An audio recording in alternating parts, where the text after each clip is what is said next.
Hello everybody, this is Zoe from No Safe Place, and today I am here with a video I haven't done before, but you guys seemed really interested in it. It was originally going to be a confessions of a book box owner type video, but once I asked you guys for questions on Twitter and Instagram and Facebook, they all came flooding in, so I thought I would just turn it into a Q&A and let you in on some confessions when I answer the questions. So let's get on with the video.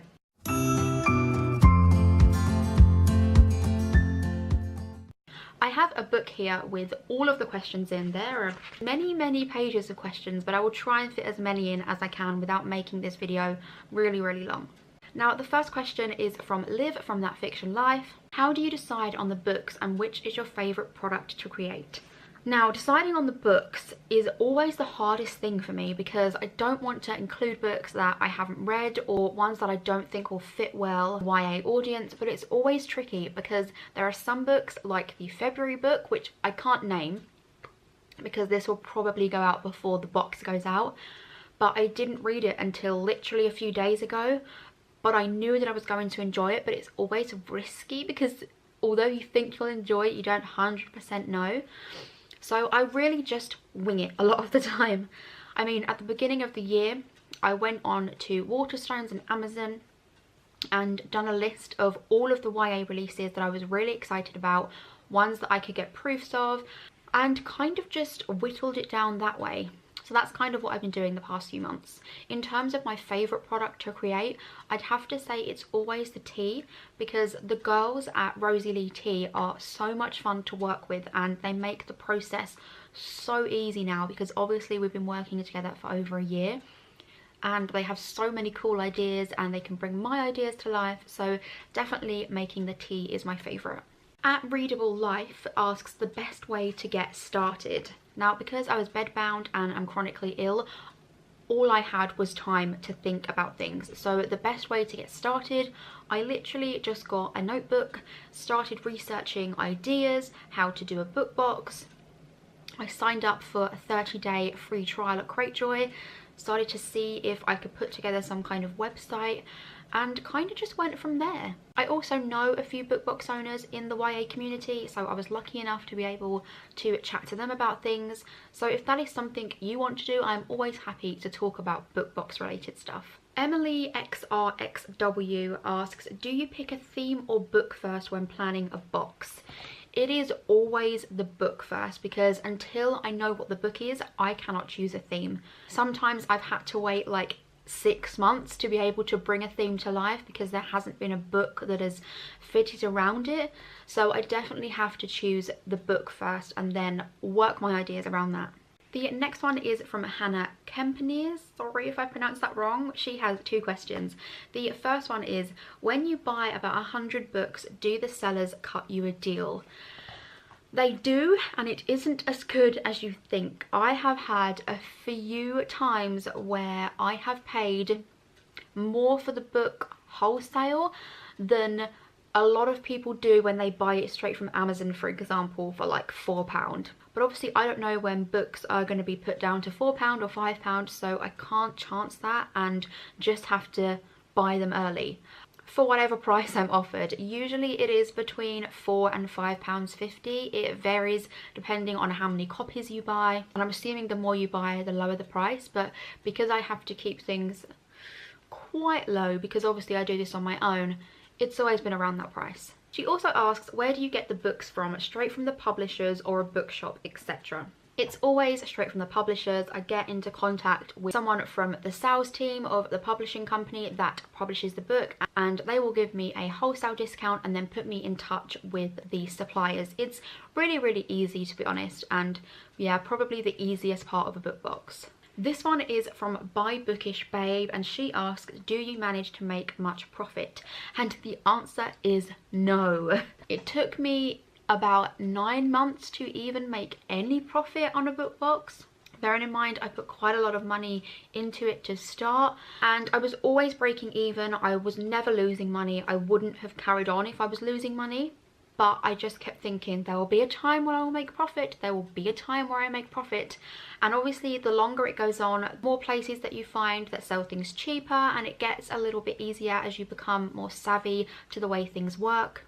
But even now, it is nowhere near enough profit for even like a part-time wage. It isn't much at all. So mainly I do this as a hobby and to encourage more people to read.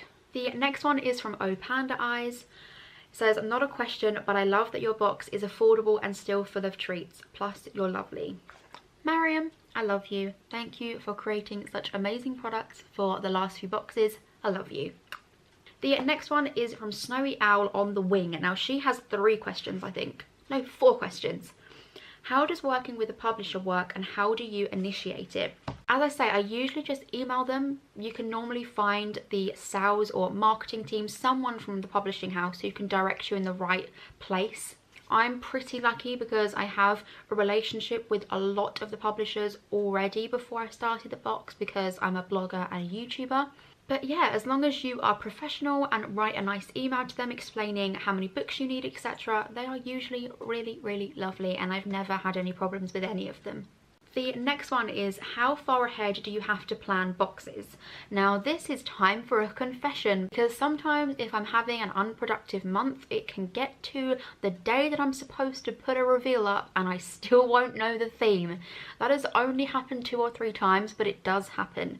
So realistically, I like to have 2 or 3 boxes kind of planned ahead roughly. Sometimes that doesn't always happen because life can get in the way. So ideally a few months, sometimes a day.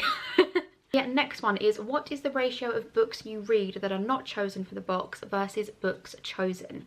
So last year I read about 100 books, and obviously only 12 went in to the book box. So yeah, I read way more than I put into the box. The next one is, do you simply choose books you like, or are there other factors? I always choose books that I like. I know that I get so many messages asking for fantasy books, and unless there is a fantasy that I absolutely adore, I will not include fantasy. I know that is the most popular YA genre. I know so many of you want it and request it, but it's something that I'm not really a huge fan of, and I would never put something in a box that I wasn't 100% happy with. The next one is from Mero Child.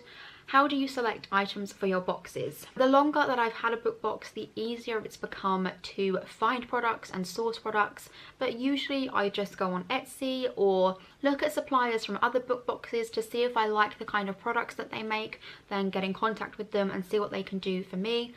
But yeah, usually it is Etsy or Instagram. A lot of the time suppliers will message me and ask if they can be in the book box, which makes things super easy for me. So please guys, keep doing that. If you want to be a supplier in the box, just hit me up. There's one from Brutal Honest Reviews. Now there are so many that were questions like this. Does it pay on the long run? How much profit do you make? And I'm not going to tell you exact figures because at the end of the day, this is my job and I don't feel like it's anyone's business.